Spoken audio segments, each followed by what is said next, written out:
The protests, coming just a day after Lecornu's appointment, have sharpened the political challenge facing Macron.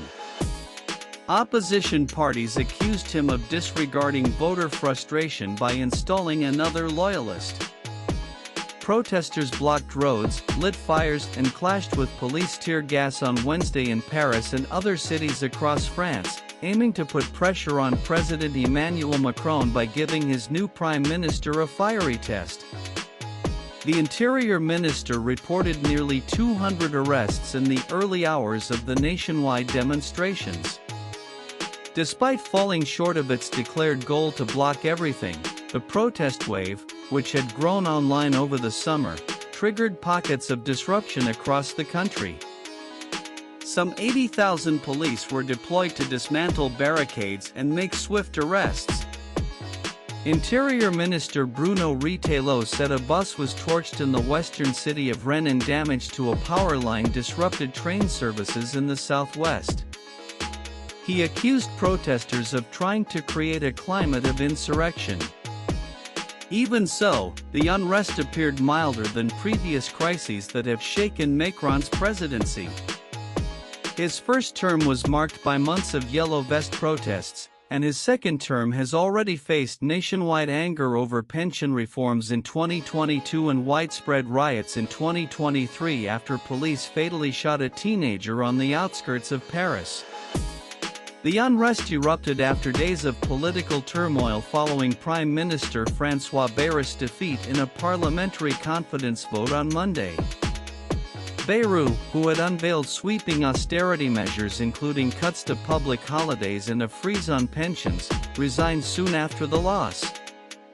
On Tuesday, President Emmanuel Macron moved quickly to appoint Sébastien Lecornu, his trusted defense minister, as the new prime minister, the fourth in just a year. The rapid turnover at the top highlighted political instability and deepened resentment among critics who accuse Macron of brushing aside public anger.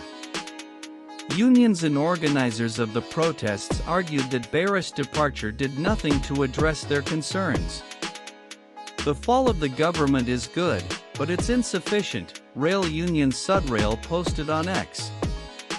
The Bloc One's tout or block everything movement took shape over the summer, spreading through TikTok, X, and encrypted messaging groups. Its calls for strikes, boycotts, and street action struck a chord with workers, students, and activists who felt Macron's policies had widened inequality. Without a central leadership, the movement is both unpredictable and difficult to suppress. While many online calls urged peaceful action, authorities fear its decentralized structure allows outbreaks of sudden violence, as seen in Wednesday's clashes and vandalism. Its method, from road blockades to mass cash withdrawals and boycotts of major corporations like Amazon and Carrefour, recall the 2018-2019 Yellow Vest movement, which began over fuel tax hikes and swelled into a broader revolt against Macron. The protests and strikes brought widespread travel chaos.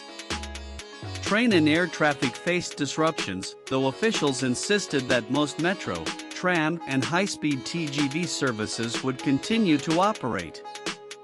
The protests, coming just a day after Lecornu's appointment, have sharpened the political challenge facing Macron.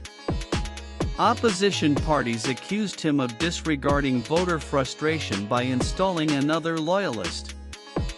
He is running the risk of legitimate social unrest and institutional gridlock in the country, the Socialist Party warned in a statement.